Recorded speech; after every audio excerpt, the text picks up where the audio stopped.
Britons have reacted furiously over a plot by the EU to extend the looming Brexit deadline despite the UK voting to leave the bloc more than 4.5 years ago. Brexit trade talks between the UK and the EU continue to stall with just 12 sitting days of Parliament left until the official end of the transition period on December 31.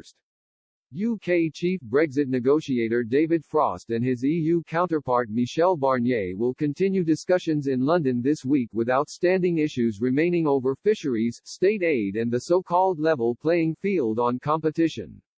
The growing prospect of a no-deal exit has sparked panic across Europe, and according to BBC Newsnight's diplomatic editor Mark Urban, this could force extraordinary EU tricks like stopping the clock. He added there could be another short implementation period in order to finalize the finer details, such as customs checks.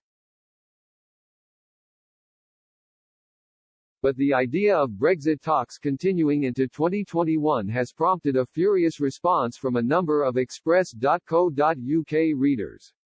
Reacting to an earlier story, one reader said, "The EU and their UK Remainer friends have been mucking about for 4.5 years. Enough is enough." A second angry user wrote, "No surrender, just go straight to no deal.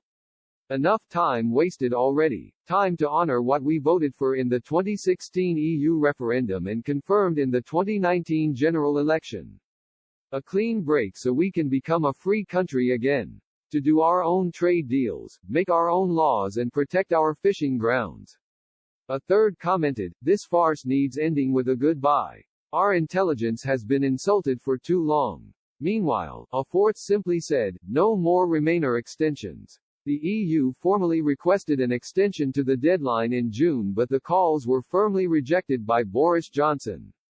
Appearing on BBC's Dateline panel program, Mr. Urban suggested the bloc could use their final hand to push for an extension in order to give both parliaments enough time to scrutinise any potential agreement, which is already more than 600 pages of legal text. He said, "There is a clearly strong desire inside the EU not to let this go, not to walk away from these talks. But nevertheless, the time is very, very short. That is why I think what we may end up seeing quite soon is suggestions of some of those extraordinary EU tricks like stopping the clock."